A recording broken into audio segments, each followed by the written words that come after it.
Hey guys. In lieu of recent events, I've decided that I might need to up the security in my house so that crazed fans can no longer get in. But because this channel isn't making me any money and the bouncers at my local clubs refuse to talk to me, I've decided that I might have to take to alternative methods to ensure my safety in the future. Since I know next to nothing about protecting myself, I knew I needed the assistance of others to get that job done. But with no cash money, I wouldn't be able to pay my way to safety. But I've hatched a brilliant plan. I'm going to start a cult.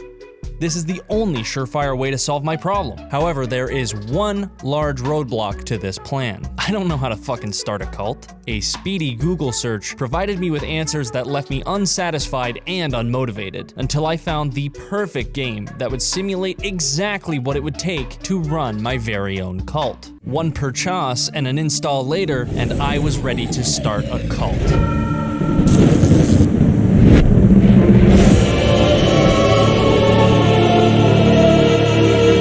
Cult of the Lamb is a roguelite action RPG with a little bit of a twist. It's also a base management game with a little bit of a twist. Wow. It was released this year through the indie dev team at Massive Monster, and holy shit did this game make my monster massive. At a glance, one might be intrigued by the fantastic cartoonish art style the game adopts, juxtaposed by the sheer violence of the game. But when you play for yourself, you find out quickly that the skillful application of the cutesy art direction bloody sacrifice to death gods combo is not the only skillful thing about this hidden gem. Let's start with the combat roguelite section.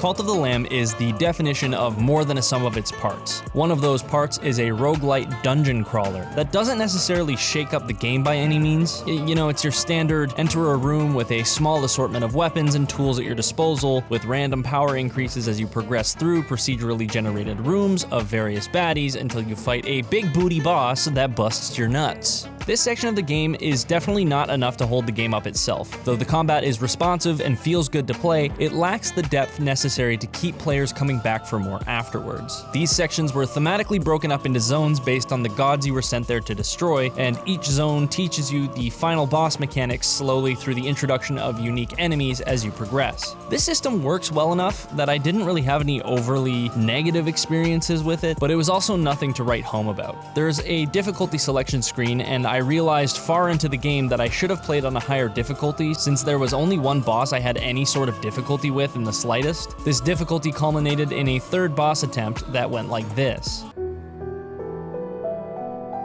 Once this had happened, I decided that maybe it was time to take a small break from the game. Or that's what I would have said if there wasn't a whole other section of the game to play around in. The whole reason you go on those roguelite murderous adventures is to appease the chained god who had appointed you as its sword at the beginning of the game. However, the task wasn't as simple as killing the other deities. The one who waits, as he's called, also wants you to create a cult under its name to increase not only yours, but its power through devotion and sacrifice. So once you've decided you've had enough dungeoneering, you can head home and create a cult of your very own with lost and sad individuals you encounter out in the wild. The base management section of the game was honestly really well done, and that was the part that had me coming back and staying for hours. I can't tell you how many times I lost track of my night because I was getting lost in the fluidity of the progression system that never really lingered too long on any one section. The pacing felt extremely addictive, though again, the systems here don't do much to shake up the base management game.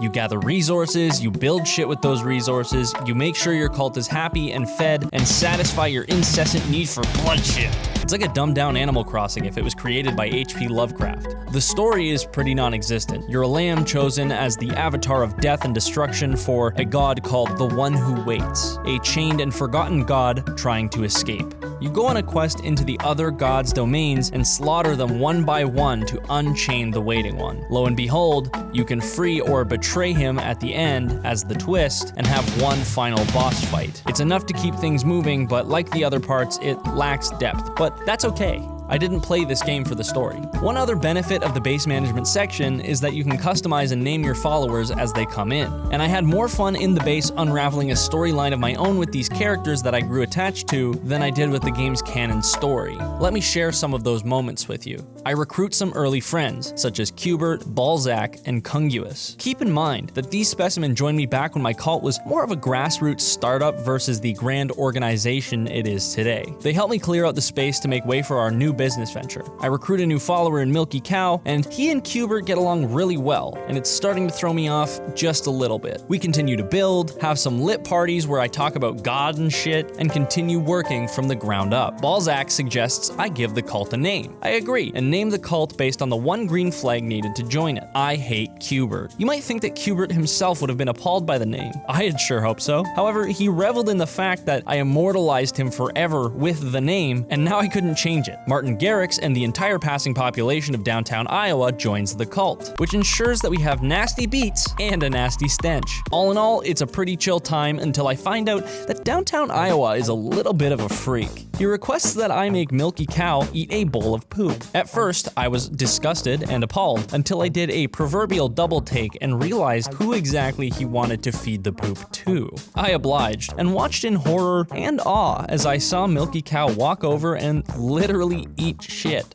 This made me deeply question his intelligence, as I'm the only one capable of cooking the meals, yet when I spoke to him later, he didn't suspect a thing. Balzac at this time is chilling and not attempting to make people eat shit, and that's real nice. We like Balzac. We make some sleeping bags and a farm to keep the homies fed with non-fecal related food, and I continue my quest to make this the most fun camping trip ever. It's not long after their first stroke of genius that downtown Iowa decides to run it back, suggesting we make Milky Cow eat shit again, not even 2 days later. Being the great leader I am, I oblige. Milky Cow may not have found it funny, but it sure was fucking awesome for the rest of us. I head off to kill some more gods and gather resources, coming back to discover that Balzac, the motherfucker who hasn't been a problem to anyone at this point, is dissenting, spitting on my name and everything I represent, running around like a lunatic trying to get others to leave the cult with him. I needed to solve this problem fast. Now, I'd be lying if I told you that I didn't think about killing him. I'd also be lying if I told you that I didn't kill him. I sacrificed that motherfucker to send a serious message to all those who might doubt me.